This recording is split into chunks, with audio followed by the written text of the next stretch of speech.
Did you know 95% of U.S. households put their money into accounts at banks or credit unions? These checking and savings accounts are supposed to make managing your money convenient, protect it from theft and damage, and prevent it from getting lost. Checking and savings.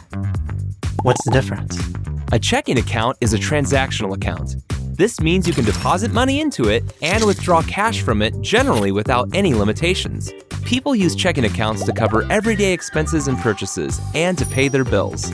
A savings account is a deposit account. This means you can put money into it, but you're limited to the number of times you can take money out of it per month. People use savings accounts to hold their emergency funds or to save money for big-ticket items like a car or a vacation. Savings accounts pay you a small amount of interest, which means your money will continue to gradually grow even if you don't make any more deposits. Okay, I get it now. But which account should I have? Well, lots of people use checking and savings accounts together. Checking to manage their daily transactions and savings to store their money for a later date.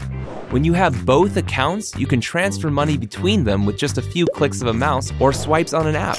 Move money into your savings to save, and then, when you need it, move money back to your checking, say, to cover an emergency expense. All right, that sounds easy enough. But are there any other benefits? Yes. For one, no more paper checks on payday. Your paycheck can be directly deposited into your checking account. Or say you don't like carrying around a lot of cash. When you open a checking account, your bank will give you a debit card. You'll also receive a box of personal checks, which are bank-issued pieces of paper. Both debit cards and checks are directly tied to your checking account, and you can shop with them just like cash to pay people and businesses for goods and services. You can also use them to withdraw money and pay bills. If you use a debit card, the money will be withdrawn immediately from your account. If you pay with a check, the amount won't be withdrawn until after the payee cashes the check. But watch out! Always be sure to have enough money in your account to cover the charges made with debit cards and checks.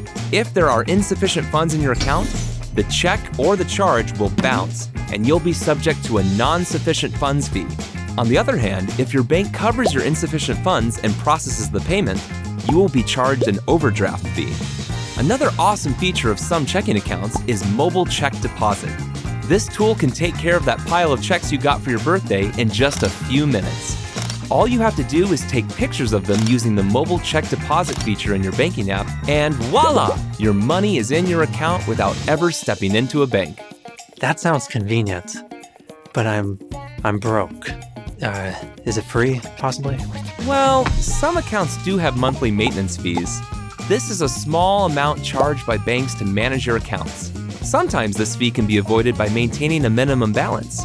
Minimum balance fees can also be avoided by maintaining required minimum balances in both your checking and savings accounts. Other fees, like account and activity fees, wire transfer fees, ATM fees and surcharges, and stopped check fees, can be avoided by understanding the rules and being responsible with your transactions. Fees vary from bank to bank, so be sure to ask about them when setting up your accounts. Now you know the basics of checking and savings accounts, so it's time to take action. Step 1. Shop around before you open your accounts. Determine if your bank has any minimum deposit amount requirements, minimum balance requirements, withdrawal limitations, or anything else that might result in a fee. You don't want any surprises. Then compare the interest rates on any savings accounts that are offered. Also be sure to check for account features that you want, like online banking or mobile check deposit. Step 2. Set up your accounts by filling out an application in person or online. You'll need to provide basic information like your name, mailing address, phone number, email, date of birth, and social security number. A government-issued ID like a driver's license and money for any initial deposits are also required. Step 3. Keep a close eye on your accounts to avoid accidental overdraft fees and fraud. You should always know how much money you have in your accounts.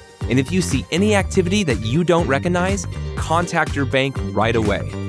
Now that you're all set up with your new checking and savings accounts, it's time to stop storing every dollar in that piggy bank and start managing your money like a boss. Watch more at PragerUkids.com. And parents, don't forget to subscribe.